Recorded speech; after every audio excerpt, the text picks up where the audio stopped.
Hello everyone, ఈ వీడియోలో తదియన్నం blog share చేస్తానండి. తదియన్నం అనేది వినాయక చవితి ముందు రోజు చేసుకుంటాము. ఈ తదియన్నంనే గౌరీ నోము, స్వర్ణ గౌరీ నోము అని కూడా అంటారు.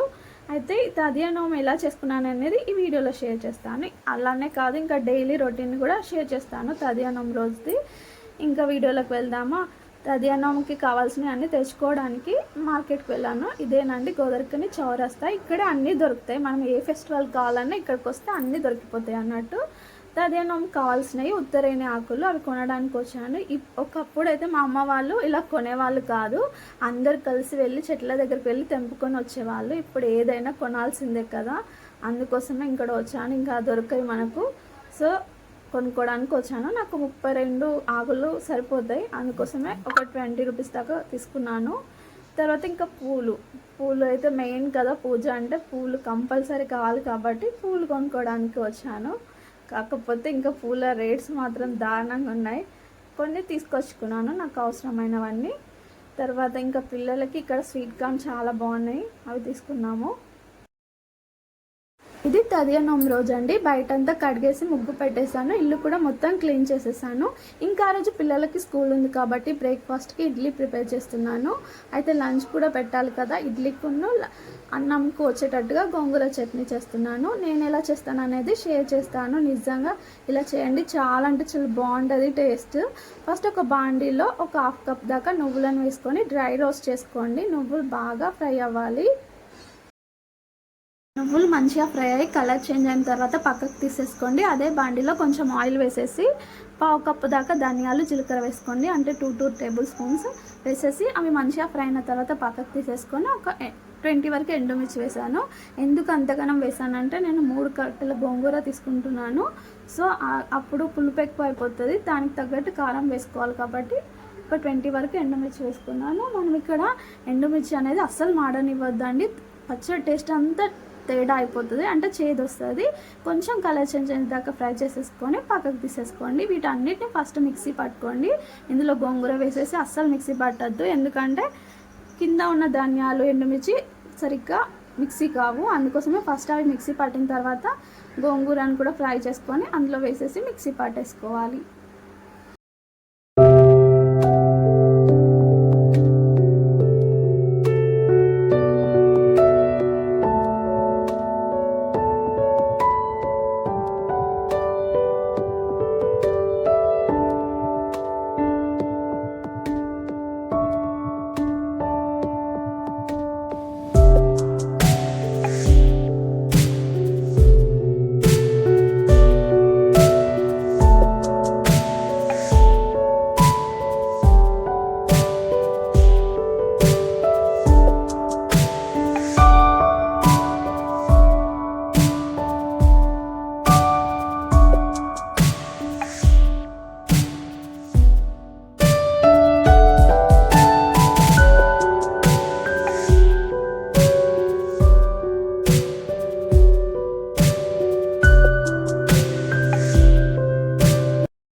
గోంగూర మొత్తం మంచిగా మిక్సీ పట్టిన తర్వాత పోపు చేయాలి. పోపు కోసం ఆయిల్ వేసేసి ఆవాలు, జీలకర్ర వేసేసుకొని వెల్లుల్లి వేసేసుకోవాలి. వెల్లుల్లి ఎక్కువగానే వేసుకోవాలి, అప్పుడే టేస్ట్ చాలా బాగుంటుంది. తర్వాత చిన్నగా కట్ చేసుకున్న పచ్చిమిర్చిని వేసుకోవాలి, ఇవి కంపల్సరీ వేసుకోండి. ఇవి మంచిగా ఫ్రై అవ్వాలి. ఇవి క్రిస్పీగా ఫ్రై అయిన తర్వాత మనము కరివేపాకు, ఎండుమిర్చి వేసుకోవాలి. ఇవి మధ్యలో క్రిస్పీగా తగులుతూ పచ్చళ్ళలో టేస్ట్ చాలా బాగుంటుంది. ఇవి ఫ్రై అయిన తర్వాత కరివేపాకు, ఎండుమిర్చి, పసుపు వేసేసుకొని ఈ పోపుని గోంగూర చట్నీలో వేసుకున్నామంటే ఎంతో టేస్టీగా ఉండే గోంగూర చట్నీ రెడీ అయిపోతుంది. అన్నంలోకి బాగుంటుంది, ఇడ్లీలోకి కూడా చాలా బాగుంటుందండి.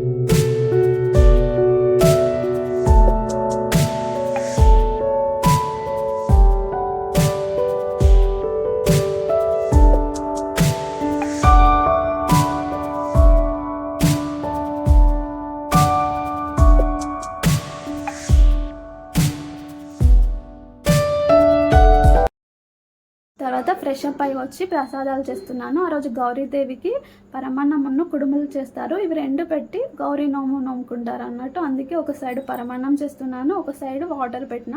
వాటర్ ఎందుకోసం అంటే కుడుముల కోసము. బియ్యం పిండిలో వాటర్ వేసేసి తడిపి పెట్టుకోవాలి. ఇందులో సాల్ట్ అస్సలు వేయొద్దు. ఈ విధంగా కుడుములు చేసేసుకొని మరుగుతున్న నీటిలో వీటిని వేసి ఒక 10 minutes 15 minutes దాకా బాయిల్ చేసుకోవాలి. యాక్చువల్గా ఇడ్లీ పాత్రలోనే చేయాలి. నేను ఆ రోజు మార్నింగ్ ఇడ్లీ పెట్టినా కదా, ఆ పాత్రలని క్లీన్ చేయలేదు. సో ఇట్లా కుడుములను ప్రిపేర్ చేసుకుంటున్నా. తర్వాత ఇంకొక గిన్నె పెట్టి గీ వేసేసుకొని కాజు కిస్మిస్ వేసుకొని అవి ఫ్రై అయిన తర్వాత పరమాన్నంలో వేసినామంటే కమ్మనైనా బెల్లం పరమాన్నం రెడీ అయిపోతుంది. ఇక్కడితో ప్రసాదాలు రెడీ అయిపోయినాయి.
తదియనంలో ఎక్కువ టైం పట్టేది ఈ కంకణాల దగ్గరేనండి. యాక్చువల్గా ముందు రోజే ప్రిపేర్ చేసుకోవాలి, ఈ కంకణాలు కట్టుకోవాలి. కాకపోతే నాకు ముందు రోజు వీలు కాలేదు. సో ఇప్పుడే ఫాస్ట్గా చేస్తున్నాను. ఈ 16 ఉత్తరైన ఆకులను తీసుకోవాలి. ఆకులు అనేటివి రంధ్రాలు పడనివి, ఖరాబ్ అయినవి కాకుండా మంచివి తీసుకోవాలి. తర్వాత లెక్క పెట్టి పెట్టుకోవాలి. 16 ఉత్తరైన ఆకులకి 16 పోగులు చేసుకోవాలి. దారంతో 16 పోగులు చేసుకొని మళ్ళీ వాటిని 16 ముళ్ళు వేయాలి. ఇట్లా వేసేసి మళ్ళీ తర్వాత పసుపు రాసి కుంకుమ రాసి ఇట్లా కంకణాలు తయారు చేసుకోవాలి. వీటికే చాలా టైం పడుతుంది. కాకపోతే నాకు ముందు రోజు అస్సలు వీలు కాలేదు. ఇంకా చాలా టైం పట్టింది, ఒక ½ an hour 1 hour దాకా. ఇంకా మనకి లేట్ అవుతూనే ఉంటుంది కదా. ఒకసారి చేశాను, అది చిన్నగా అయిపోయింది దారము. ఇంకా మళ్ళీ డబల్ చేయడం అయిపోయింది.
ఇట్లా అన్నీ రెడీ చేసుకున్న తర్వాత వచ్చి దీపారాధన చేసి ఇంకా ప్రసాదాలన్నీ రెడీ చేయాలి. రెడీ చేయడం అంటే డొప్పలలో పెట్టాలి. 2 డొప్పలు, ఒక్కొక్క డొప్పలో 16 కుడుములు, కొంచెం బెల్లమన్నం వేయాలి. ఈ 2 అప్పట్లో డొప్పలన్నీ ఆకులతో కుట్టేవాళ్ళు. ఇప్పుడు కూడా చాలామంది కుడుతున్నారు. ఇంకా మనకు ఆకులు దొరకవు, అంత టైము లేదు ఇప్పుడు. సో ఇట్లా ఇస్తరాకులతో ఇట్లాంటి డొప్పలు దొరుకుతాయి, అవి తీసుకొచ్చుకున్న. ఒక్కొక్క డొప్పలో 16 కుడుములు, కొంచెం బెల్లమన్నం వేసి ఒకటి నాకు ఇంకొకటి వేరే వాళ్ళకి నోములు ఇవ్వాలి. ఇట్లా రెడీ చేసుకోవాలి. వీటిపైన కంకణాలు పెట్టాలి. ఇట్లా పెట్టి అమ్మవారి ముందట పెట్టి నోముకోవాలి.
ప్రసాదాలన్నీ రెడీ చేసుకున్న తర్వాత అమ్మవారి ముందట పెట్టి పసుపు కుంకుమ అక్షంతలు పూలు వస్త్రంతో అలంకరించుకొని ఆ అమ్మవారి ముందట ఈ ప్రసాదాలు పెట్టి దానిపైన కంకణాలు పెట్టేసి ఈ విధంగా నోముకోవాలి తదియా నోము. తర్వాత కొబ్బరికాయ కొట్టి హారతి ఇచ్చినామంటే తదియా నోము అనేది కంప్లీట్ అయిపోతుంది.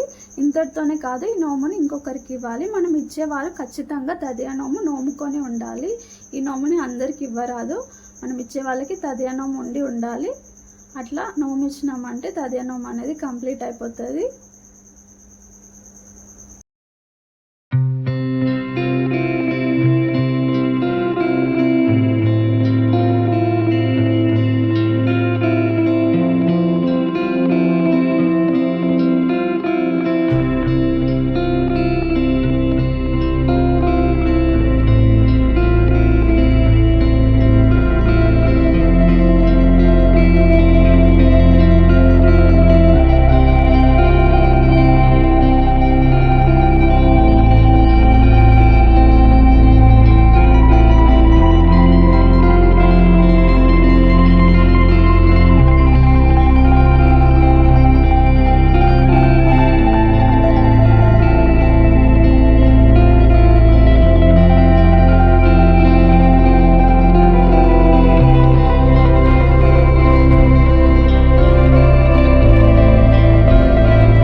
తర్వాత తదియా నోము కంప్లీట్ అయిపోయిన తర్వాత ఇంకా ఆంటీని పిలిచాను. ఈ ఆంటీకి తదియా నోము ఉంది.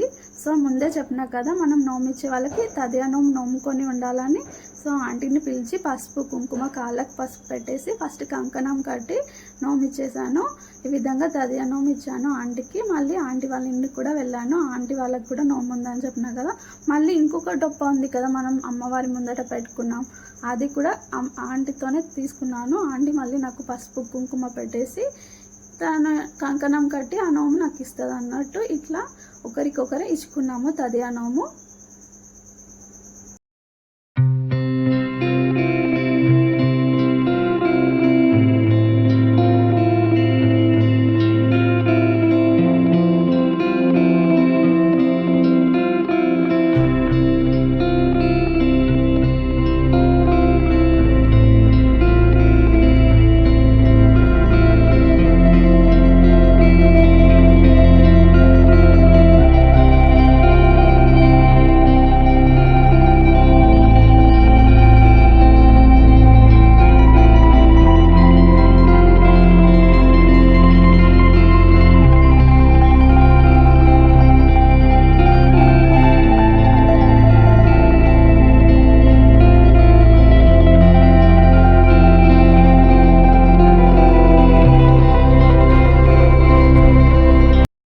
ఇంకా ఈవినింగ్ అయింది, పిల్లలు వచ్చేసినారు. వాళ్ళకి ఏదో ఒకటి కంపల్సరీగా చేయాలి కదా. ఇంకా ఇంట్లో స్వీట్ కార్న్ ఉంటే అది ఉడికించి పెట్టేశాను. ఇంకా కొంచెం సాల్ట్ బటర్ వేసేసి ఇద్దాం అనుకుంటే వాళ్ళు చాలా అట్లా తింటారా, చాలా టేస్టీగా ఉండాలి కదా, ఫస్ట్ తిట్టేశాను. కానీ తర్వాత నాకు కూడా చాలా నచ్చింది, ఇంకా చాలా బాగుంది. దాంట్లో కొంచెం కారము ఉప్పు మసాలా ఇంకా చాట్ మసాలా వేశారు, ఆనియన్స్ వేశారు. టేస్ట్ అయితే చాలా బాగుంది. ఫస్ట్ తిట్టాను మా పాపని, కానీ తర్వాత నేను కూడా తినేసాను. ఇంకా చాలా బాగుంది టేస్ట్.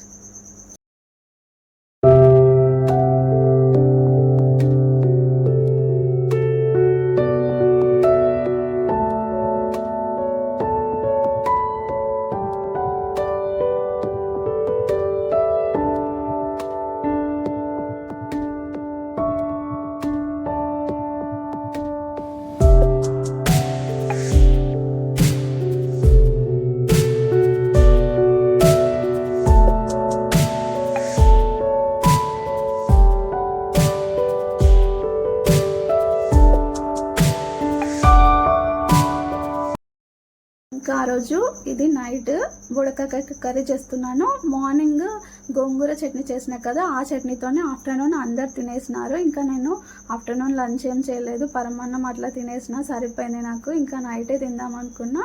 ఇంకా కర్రీ ఏం చేయలేదు, నైటే కర్రీ చేస్తున్నాను, బోడకాకాయ కర్రీ.